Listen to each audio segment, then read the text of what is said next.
under pressure, no more time. Can we make a move? Overthinking, you and I. What do we have to lose? 'Cause I'm wasting all my time thinking of the things we could do. If you gave me one more sign, I could find a way to break through, a way to break through.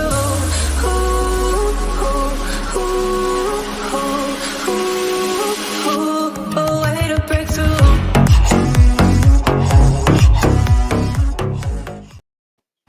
Hey, so welcome to Coastal Connection, Embrace the Powers, PowerPoint Express show.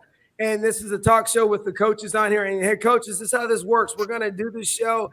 It'll be pre-recorded. It is live. And if people log in, they can ask questions. If they don't log in, they don't ask questions. And we get the information, and we're going to put it on the web where people can check it out. So some of the challenges that we got is we got Coach Glover, we got Coach Harper, and we got Coach Finn on. And we're going to discuss how to get recruited and some of the down pitfalls of students making bad decisions on not being able to get recruited for football. And what we'll start off with is Coach Finn. Go ahead and give us some insight where you're at, who you are, and then we'll go down to Coach Glover and then to Coach Harper. So you got the mic. So I'm offensive line coach and recruiting coordinator with Coach Bugs at Durant High School. And basically we're navigating this whole recruiting world that's changing minute by minute. And that's why we're doing this, so that us coaches that are really here to help kids and not try to do craziness, because we are actually coaches ourselves, are out here trying to make things better for our kids and give them the best advice. Coach Glover, you're up. How y'all doing? My name is Coach Glover. I'm out of Virginia Beach, Virginia. I coach at Ocean Lakes High School. I also am the president of Game Day Recruits, where we do recruiting all over the country. We help parents and recruits navigate the recruiting process. My son plays Division I ball. His name is Tony Grimes. He's starting corner at University of North Carolina. Coach Harper, you're up. Hey, my name is Asani Harper, currently residing in Goodyear, Arizona, originally from Polk County, Florida, where I specialize in working on the highlight tapes that these college coaches will watch and evaluate the football prospects to determine if they're indeed able or a good fit for that level of program. So what I specialize in, my service is called H2 Athletes. And that's my specialty, is working on the highlights for the kids, pushing it out there, promoting it to the college coaches that follow me on social media. I also work for a scouting service called Texas Preps that also helps assist the high school programs in the state of Texas, as well as the states of Florida, Alabama, Georgia, and Mississippi, and collecting all the content on the prospects in those states and then sharing it out with the college programs that actually utilize that service. All right, so guys, if you get a chance, I need you to put your Twitter handle in the chat box. Now, we are streaming live on Facebook, we're streaming live on Twitter, and we're streaming live right now on LinkedIn. So even though it may not look like anybody's viewing, they actually are, because we're going straight to those platforms. So with that being said, Coach Finn, you've been doing a lot of research lately on a lot of different things. So give me the landscape of how you're seeing coaching, recruiting right now for high school athletes. Over. Basically, what I've been seeing, and me and Coach Glove and Coach Harper and you have had the same discussions, but the way it is right now is these coaches are going to the transfer portal first, then hitting JUCO, and then the last to get selected, unless you are a big-time top prospect that colleges have been talking to already, is high school kids. So the landscape has changed dramatically. There's approximately over 3,000 kids in the portal. Right now, the numbers from last year, it's looking like maybe only about 35% of those kids in the portal are going to get snatched. And then You go down to the JUCO level where you got Division I JUCOs all over the country. You got some big programs that produce, guys like Jermaine Johnson that just won the ACC Defensive Player of the Year that's going into the draft. And then you add Coach Glove's biggest concern, just like mine. Then you add all these kids that are in school that currently have scholarships. They've got an extra year because of COVID. So it's making it very, very competitive for these kids. And it's a different level of recruiting than it was 2 years ago. Hey, Coach Glover, you brought up something yesterday in the chat. You were blowing it up. So let's talk about that chat we were having yesterday is the amount of kids and the struggles that students are seeing trying to get recruited and decommitting because all the coaches that have changed over in the last 3 weeks. We've had massive turnover in coaches. So what's your perspective on that, Coach Glover?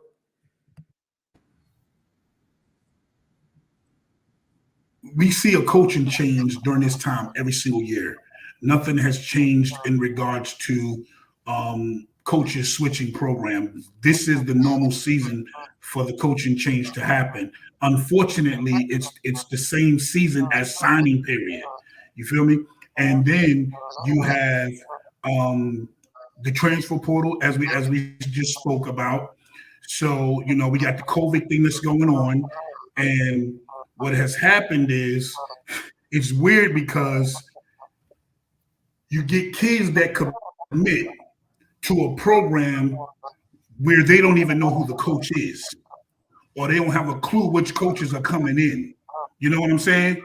So when the new coach comes in, what he has to do is he has to evaluate all the offers that the previous staff had given out.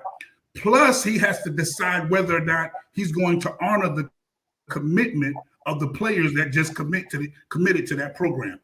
I mean, it's a lot of work, and it's harder. It's even harder for the students, for the student athletes. You know what I'm saying? So that's why you see a lot of people jumping in the portal around this time.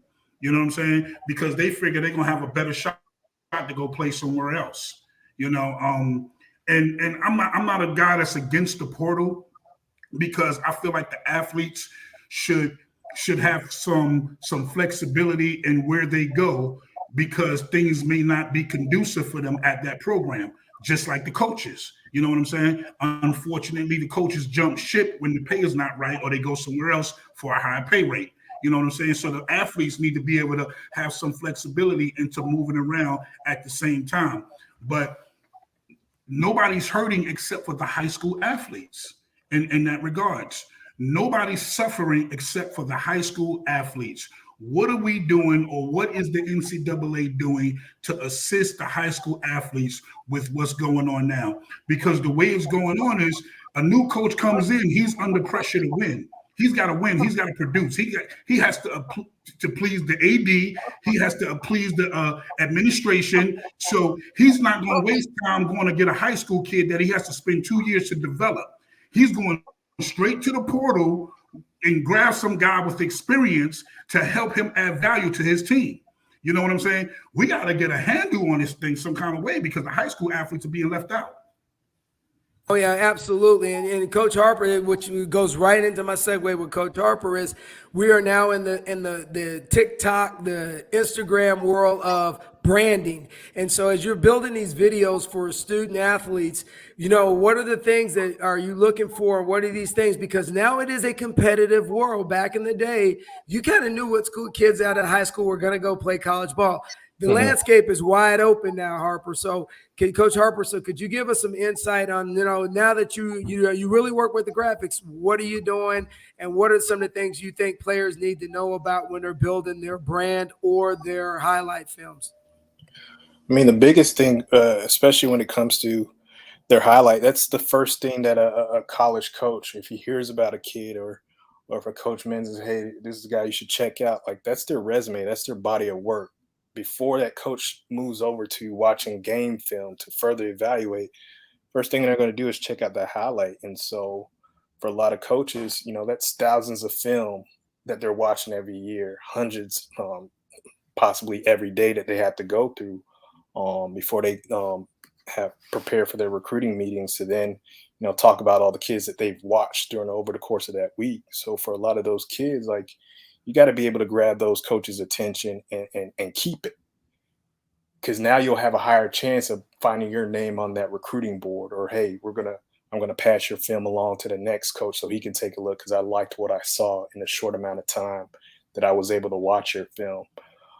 I'd say maybe the first 30 seconds to about a minute is usually what they'll average about watching. And so it's critical within that time frame that the moment that coach hits play, they're impressed. Like, their jaw literally drops to the floor and they're like, oh shoot, hold up, hey, y'all stop what y'all doing and come watch this kid. Like, that's the type of impact your highlight has to make on that coach. And so that means you got to make those type of plays that causes that reaction out of those coaches. And so regardless of your position, make sure that you're featuring plays that are going to wow them, because they don't have time to waste. In the same way, when you're watching any type of video, whether it be on TikTok or Twitter or any social media platform, why do you keep watching it? Because it grabbed your attention and got you hooked.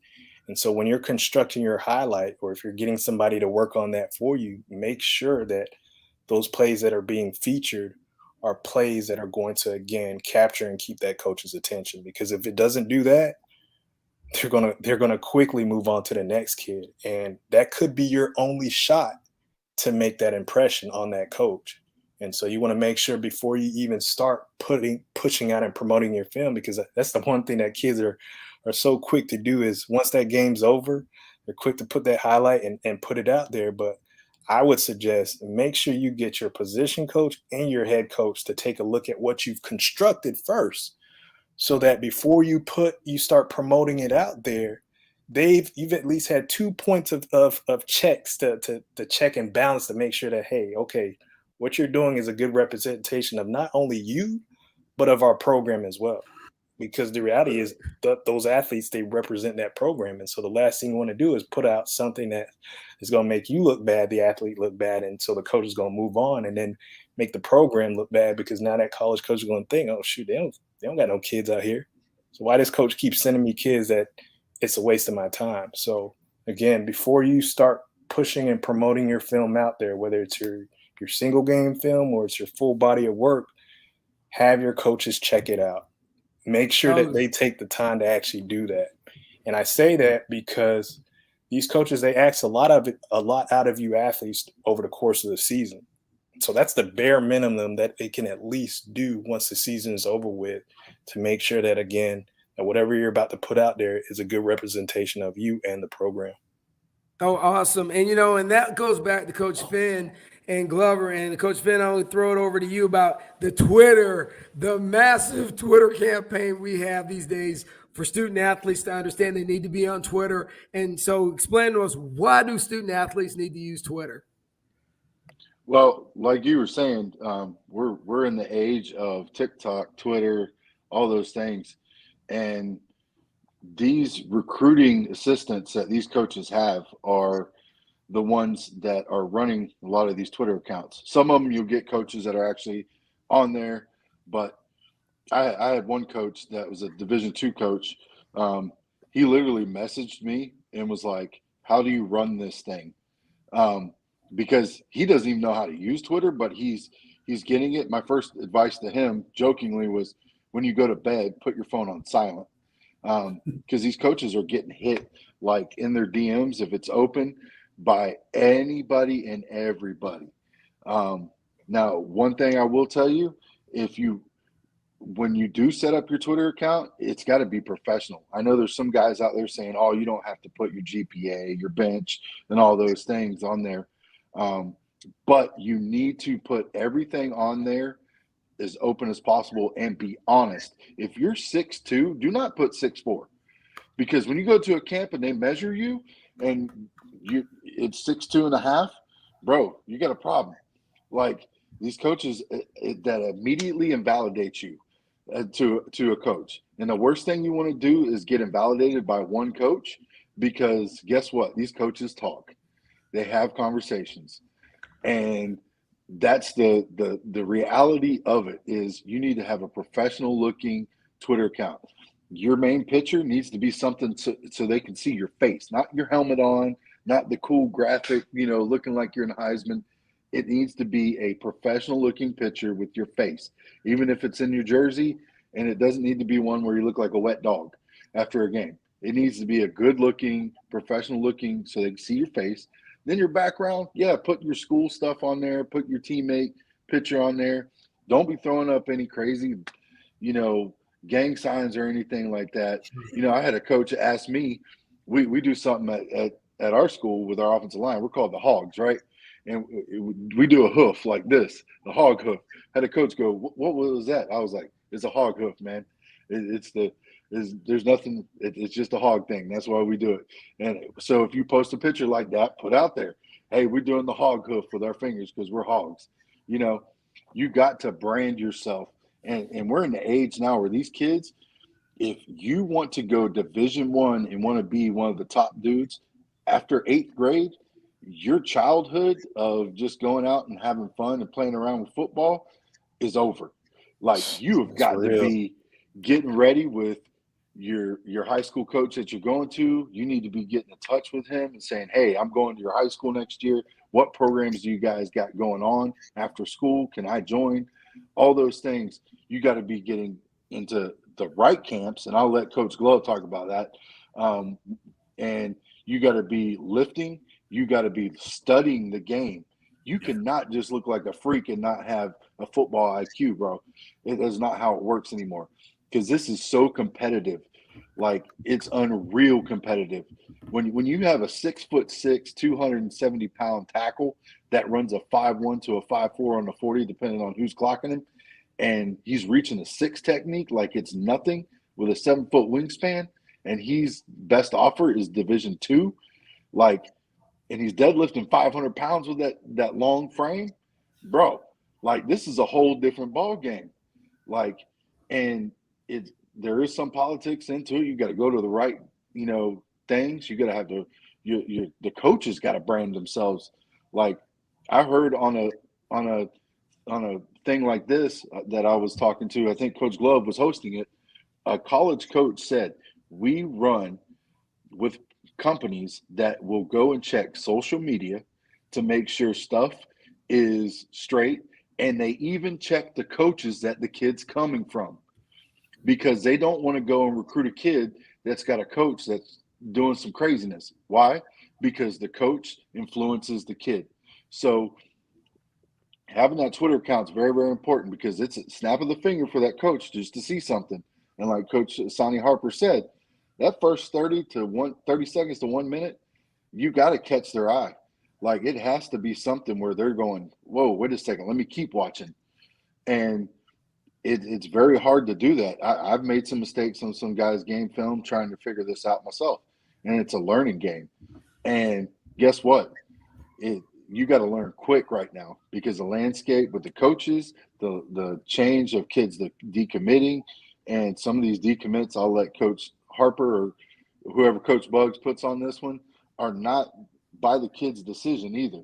The new coaching staff or the new position coach is telling them, like, hey, yeah, I know the other guy offered you, but you're not fitting our scheme. You're not what we want.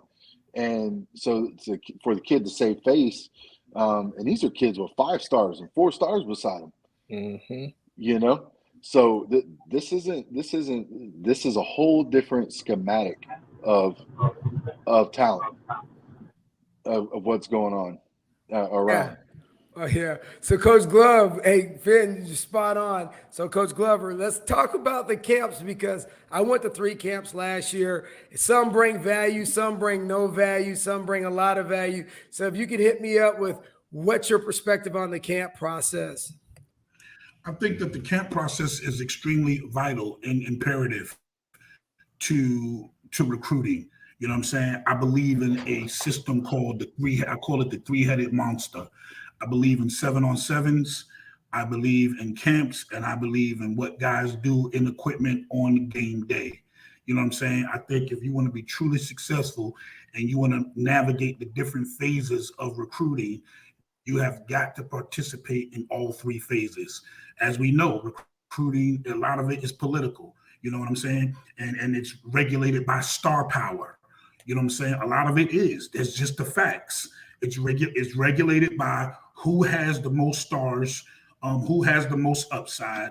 And believe it or not, when these reporters, these analysts, these national guys write about these star powered guys, 98% of the time they're correct. And this is the way that you know that they're correct, because who gets all the star power guys every year? Alabama, Georgia, you know what I'm saying? Clemson, you know what I'm saying? And who's always at the top of the food chain every year? Those same programs. So these guys know what they're talking about. You feel what I'm saying? So people say they don't believe in camps, but listen, these camps add value to the process. You know what I'm saying? You just got to know how to navigate it. You got to go to the right camps. You got to know why you're going to certain camps. Some camps are for exposure and some camps are for evaluation. And then you have camps that you go to that you learn the skill set. Coaches actually coach you up and teach you the skill set. And then there are two different type of camp systems. You have the college camp system, and then you have the exposure and evaluation camp system, who's run by guys like Rivals, Under Armour, Next Gen, The Show, Game Day Recruits, my camps, you know what I'm saying? All-American Camp Series, FBU. Those are camps, evaluation and star power camps that are evaluation camps where kids can go and gain exposure, get evaluated, and get their star power up. Then you have college camp systems who provide the camp, and they say, we're going to teach you technique, and a lot of parents get trapped off in it. They say, we're going to get an offer, and the coach don't even know that you're there. You know what I'm saying? You're just a blur with the next 500 or 600 kids that's there running around thinking that they're going to get an offer, and you're not going to get an offer because the coach don't even know that you're there.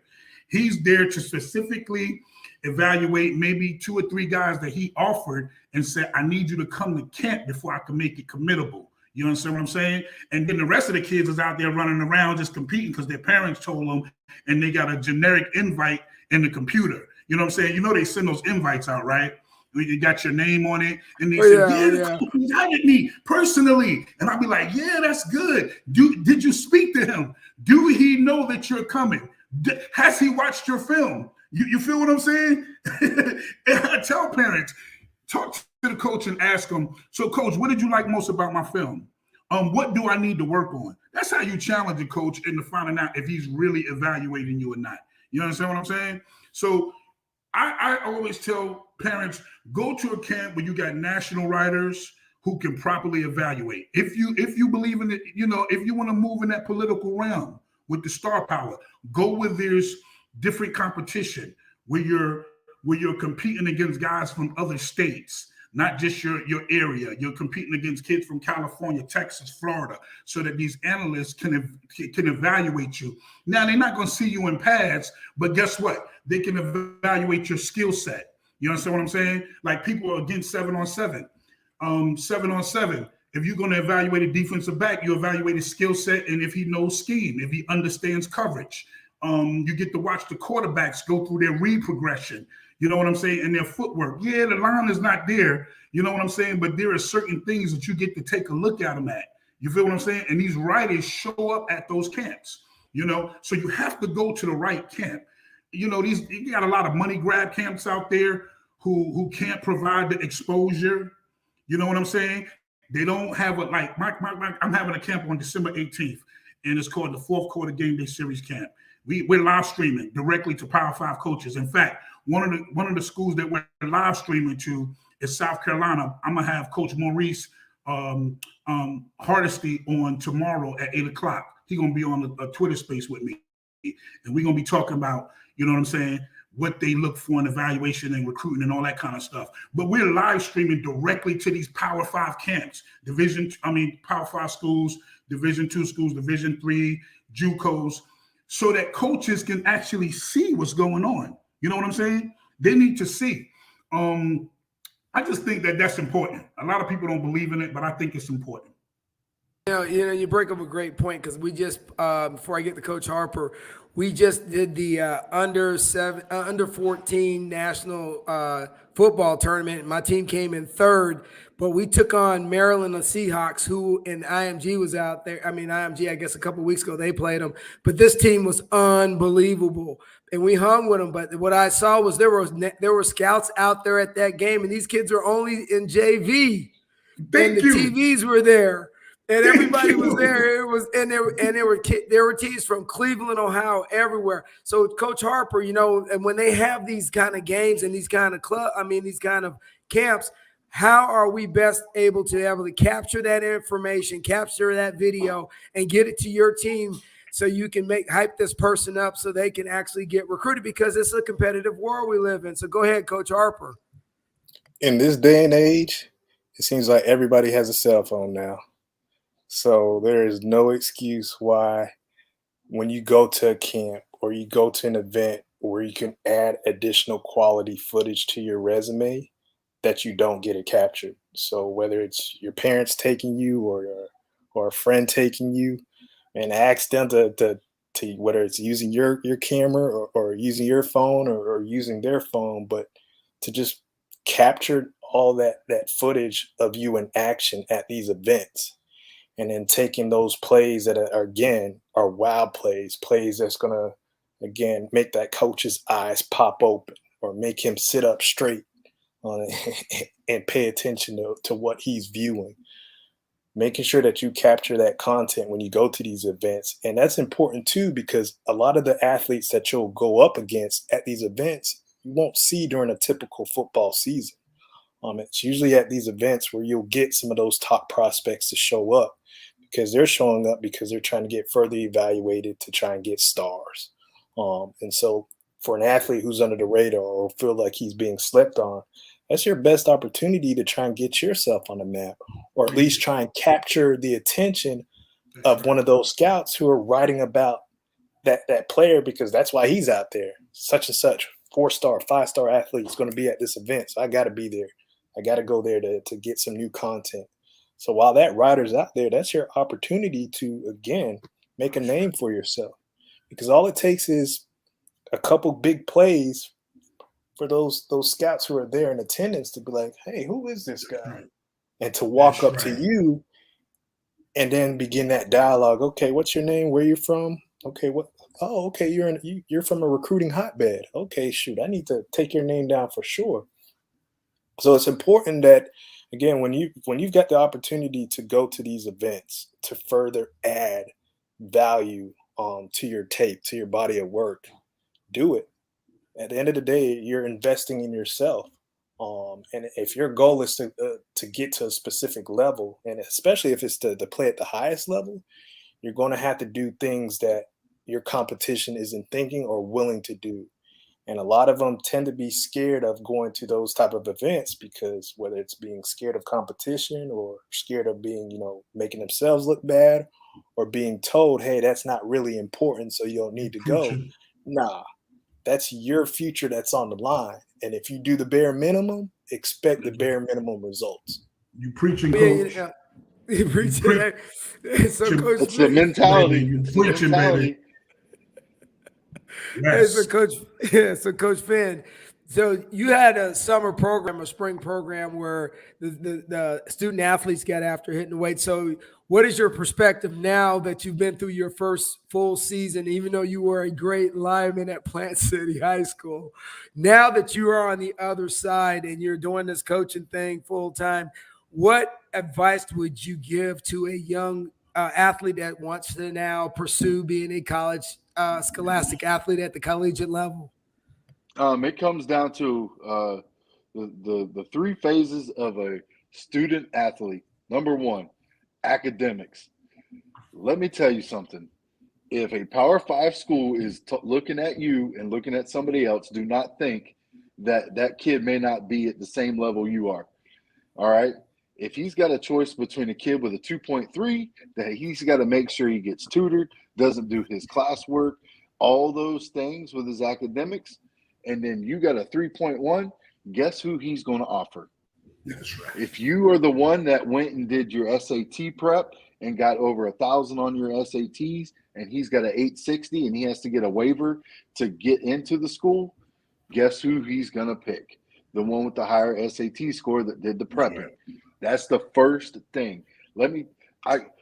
I cannot tell you how important that is. And some of these coaches are just like, bro, you can jump, you can fly, you can get the ball, you can block, you're a big dude. Look, you got to have it in the classroom because it shows them that you have accountability and it shows them that you can focus and do what you need to do without him having to go get extra people to help you that costs money, okay? Because this is a business to these guys. Second thing, you got to do the work in the off season. And I'm telling you, you have to do the work in the off season. And I'm not talking just going and lifting with your team and that's it. No, it comes down to your diet. It comes down to lifting extra. It comes down to drilling. I will tell you, and I talked to Coach Glove about this, and that's why he's trying to help some of the cats that we got on that offensive line. This is what my offensive linemen did from the end of the season going into spring. This was their regimen. 3 days a week they lifted with the team after school. 2 of those days, after they got done lifting heavy and hard, and some days was leg days and they could barely move afterwards, we drilled for an hour and a half doing offensive lineman steps and drills, right? Then on Saturday morning at 7:30, every Saturday for 4 to 5 months, they drilled. They went out 7:30 in the morning. Some of them had to go work afterwards, right? 7:30 in the morning for 2 hours we drilled, doing steps, doing movement, working on hand placement, where you're going to go, how you break down when you pull, not overextending when you do your pass set. Like when you're reaching, what was the first step? Where's your second step? Where's your hands going to go? If the guy's here, where are you going to dip your hip at? Like real intense drilling. And it showed up. It showed up. And you're talking about an offensive lineman that most coaches didn't know about at all last season. Like coaches had no clue about. And when the new coaching staff took over, we went in and we had a game plan to get these dudes recruited and get them.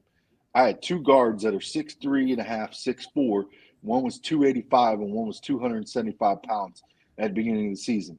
I got a junior tackle that's got a Division I offer, probably going to get another one here in the next couple months, and a right tackle that I already talked about. The smallest guy in our offensive line was probably the meanest, and he's 5'10", 220. And he played like he was 300 pounds. Like Coach Glove seen some of the highlights with these guys. Like they played as a unit and they drilled. But that's the work that's the work you have to put in. Like it can't be it can't be the same stuff that it was a few years ago where you just go and work out with your team. Like you have to prep. And the other thing is, I hate to break it to anybody, if there's high school coaches listening, you got to win and brand your program. Like you have to win, because I'm going to tell you right now, if your program consistently goes 4 and 5, 3 and 6, whatever, coaches are not going to come and look at your guys. It's unfortunate, but that's the world we live in, because they're looking for dogs.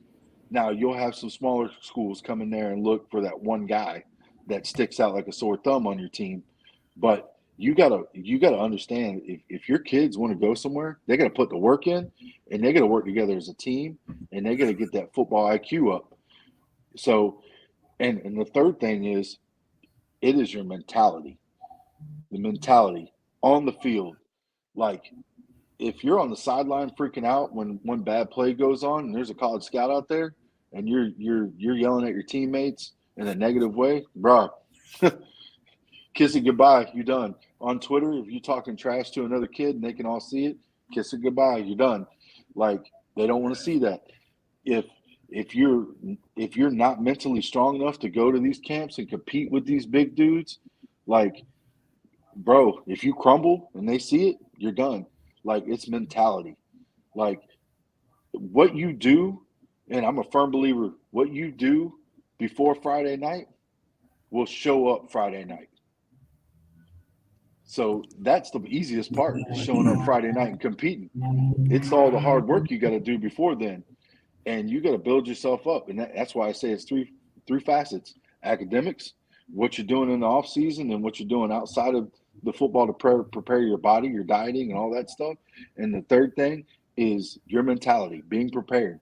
Like, you have those three things covered, Friday night will speak for itself. Your highlight film will speak for itself. And that is one facet that will make things happen for you. But if you All ain't doing right. that stuff, it's over. That's right. Absolutely. Go ahead, Coach Glover. Now, I want to piggyback on what Coach Finn said. Now, he's absolutely right. You know what I'm saying? The academics are vital. You know what I'm saying? He was spot on when he said, if a coach come in there and he sees a better athlete, but his grades is kind of, but he sees an okay athlete and his grades are better, he's going to choose the okay athlete. You know what I'm saying? Coaches don't need academic risk during the season. Those guys got to travel. Guys got to be able to make the travel squad. And if he can't trust you academically to help the team, they got a national GPA that they gotta meet during the season. If he can't trust you to help to meet that national GPA requirement, he ain't gonna recruit you. You know what I'm saying? It's just that simple. But along with all the things that Coach Finn just said, I want to say character also. You know what I'm saying? Coaches don't need kids out there embarrassing the program. You know what I'm saying? Just like he got to trust you in the classroom, he needs to trust you on the field, but he needs to be able to trust you in the community. You know what I'm saying? If you posting all kind of stuff on your social media and you living kind of any kind of way in the street, every time somebody turn around, he talk to somebody, he's like, man, that kid, I don't know about him, coach. You know what I'm saying? He's not going to offer you. He's just not going to do it, because even Kirby Smart said this at the beginning of the season. He talked about changing the philosophy of recruiting, the way they recruit. In the past, they just go get dogs. That's just what they did. You know what I'm saying? And, they took a chance on a lot of guys that was kind of borderline with some character issues. But now he doesn't have the time to be dealing with off the field issues all the time. Guys embarrassing the program, embarrassing the coaching staff. Look, embarrassing themselves. You know what I'm saying? Nobody is going to want to invest in you. And then now we're living in the NIL season. You feel what I'm saying? Where companies want athletes that has character, that's marketable, to endorse their brand. They ain't coming to get you because you're a risk. You know what I'm saying? You're a risk. Everything that these athletes do, they got to be in the mindset that I'm always branding myself. You know what I'm saying? I'm always in the public's eye. I always got to put my best foot forward. And that's just not about being fake. That's just about what you need to do, period. How you need to be as an adult. It ain't about, I'm just being real. No, man, come on. You're trying to create generational wealth for your family. If you want a deal from Nike or Jumpman or Jordan, you think they're just going to throw $10 million at you and you're a risk? It's not going to happen. It's not going to happen. You think the NFL is going to, you know how many guys that are first round draft picks that end up going in the third, the fourth, the fifth round? Because the companies are like, yeah, I know he got first round talent, but he got second class character. And I'm going to get him for cheap later on down the line. That's how these college coaches recruit. They know you're a Power 5 player, and the D2s and the D3s know that too. So they know the Power 5s are going to pass on you, and they're going to get you cheap down the line. That's awesome. That's awesome. And, Coach Harper, here's the deal. You are the video man. You are the branding, because your video starts your branding. So how should a student athlete, as they're building their resume and their videography, try to work it towards their branding? Because I see a lot of athletes in Power 5 schools already started with TikTok, and now they're getting paid. Yeah, I'd say it really just comes down to making sure that you're featuring those things that, if for some reason a coach didn't get it sent to him, whether for some reason you didn't fill out the questionnaire, which you should always do, but if information on yourself wasn't sent to them, make sure they include it in your video before you start it. Now, granted, you don't want it too long, but the important stuff. So where you are, your contact information, your academics, your accurate measurables, feature that content in there before before the actual highlight itself starts. That way they can quickly, whether it's take a screenshot of it or just have it on hand, so that if they like what they see, they can always go back to the beginning of the video and take down that information and then follow up with you later. Making sure that you feature enough information that will help speed up that evaluation process. Because again, if the more that you can provide a coach on initial watch of your video, the faster they can evaluate to see if you are indeed a fit for their program. But if they like what they see and then they have to do additional work to go and hunt down and find information on you, oh shoot, well, I don't got a lot of time. Let me go on to the next kid and I'll come back to you when I have the time. You don't want to miss that window of opportunity to put yourself in a position as an athlete to quickly get yourself on your board and stay in the mind of those coaches. So the less work that you can make that coach have to do, that college coach have to do in trying to evaluate you, the better you can put yourself in a position to at least stay on their radar. Awesome. And Coach Jones, I know you're late. You popped in on us late. Do you have any words of advice before we sign off here? Man,